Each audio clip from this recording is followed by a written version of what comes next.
Welcome to Easy 3 Sport Production. I'm your host Suttles, and today we'll be talking about, should Dave Gettlemen keep his job? Let's get it. Dave Gettlemen.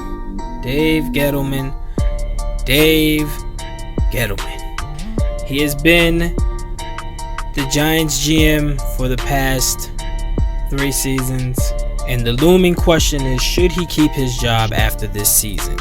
He had a lot of potential and a lot of draft picks that he did. He went against the grain many of times, but should he keep his job off of the precedence of what he has done lately? And I'm here to answer that question. Should Dave Gettlemen be fired? Hell yeah, he should be fired. He should be fired, kicked out the door, and never able to return back to the Giants organization again. He has done a horrific job with this team. Now, granted, Jerry Reese did not leave this team in any good fashion whatsoever. We was in salary cap hell. We had a whole bunch of individual talents, but wasn't really a team. It was an aging quarterback. It wasn't a good situation to come into, but Dave Gettlemen really didn't make it any better. He'd done some positives, but mostly negatives. And as I said before, he went against the grain so many times. Now, that was one thing that I did respect and I did like about Dave Gettlemen, is that he didn't just follow the yellow brick road like all the analysts and everybody was really expecting him to do. He did go against the grain. He did go off the rails sometimes with a lot of his signings or a lot of his pickups. He did do that. That is an unorthodox style, and it's a different way of thinking. I can deal with that when it works out. The problem is when you go off the rails and you go against the grain and it doesn't work out, that's where the problem lies, and that's the situation that the Giants have found themselves in. Dave Gettlemen came in and he took the job on the precedence of he had to keep Eli Manning as the quarterback. I do not care what anybody says. He came into that job. He only got that job because he agreed that, yes, I can build a winning team around Eli, because ownership wanted to keep Eli as the quarterback. They should have been rebuilding in that year. They should have drafted a quarterback or started the rebuilding process in some way, shape, or form, but they did not. They wanted to stay behind Eli Manning, who was 36, 37 at the time. So in that draft, he goes ahead and he drafts Saquon Barkley.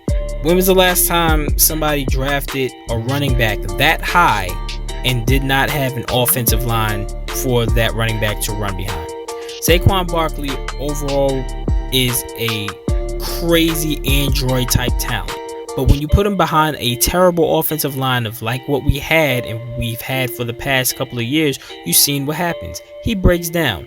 His rookie season, he looked tremendous. His second season, last year, he was banged up. He had a little bit of injuries. Now this season, torn MCL, he's going for the season. So how is that pick looking? It's not looking too well. He drafted Will Hernandez in that same draft in the second round, and everybody thought, all right, we got this talent at the left guard position. He's a very talented guy.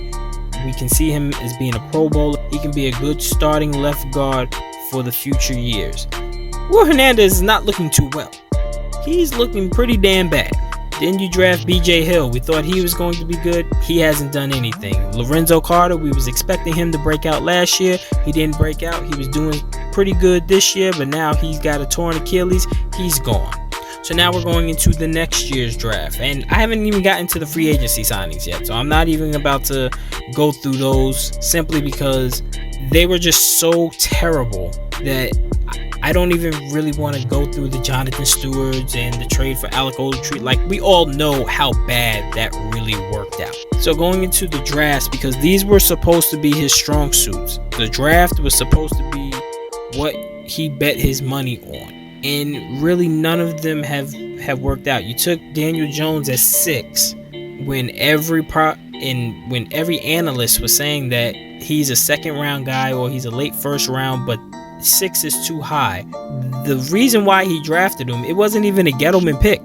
Pat Shurmur convinced him to get him.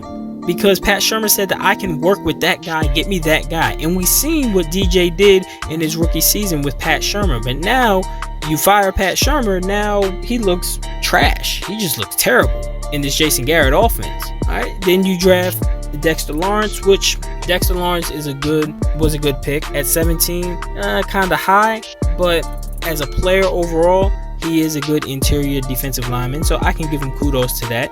DeAndre Baker, we all know the story behind this. I don't even know what to say. He's the dumbest person on earth, robbing people when you're in the NFL, and then you're gonna plan it over DMs. Like, oh my God. And Dave Gettlemen looks extremely bad with that pick right there, because we traded up to get DeAndre Baker when nobody was even going to get him whatsoever. The O'Shane Ximines pickup is not looking too well. Things are just not working out the way that Dave Gettlemen expected them to when he was going against the grain and going against what everybody else has told him.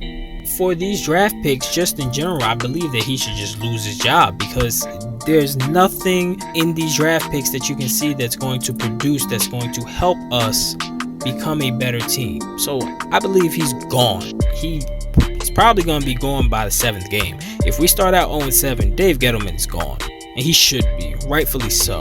He didn't do anything here but free up cap space, which I do commend him on, because the free agency signings that he did this season was really good, and he didn't spend big money with long-term contracts like how Jerry Reese did and really put the Giants in a hole.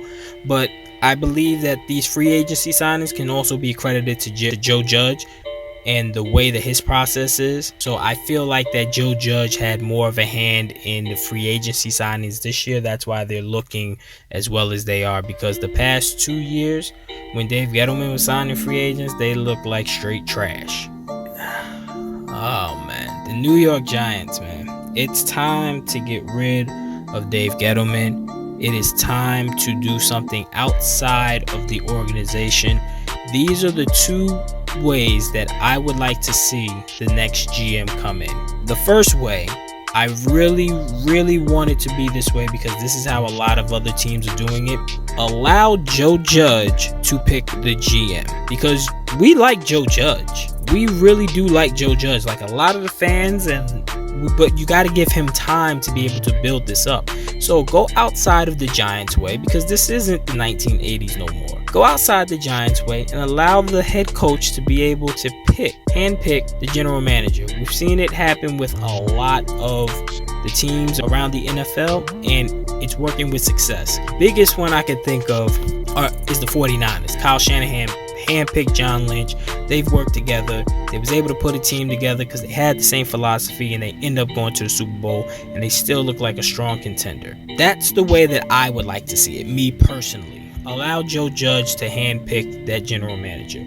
Or the second option, go outside of the Giants organization to get a general manager. Not outside like, hey, you used to be a Giant, but now you're not with us. Hey, come on back. That's the Giant way. No, I'm not talking about that. Go outside of the organization with somebody that has absolutely no ties to the Giant organization whatsoever, and hire a GM that way. Those are the two ways that I would like to see the GM actually come into fruition once Dave Gettlemen is fired. But I don't know if ownership is going to release so much power either to the head coach, or they're willing to step into the future and go outside the Giants way. Only the future will tell. Let me know what you think in the comment section, because I really want to hear your thoughts. How do you want to see us get our next GM, because it is going to be another GM. And that has been a Subtle Take for Easy 3 Sport Production. Don't forget to like, subscribe, leave your thoughts in the comment section. Until next time, I'm out.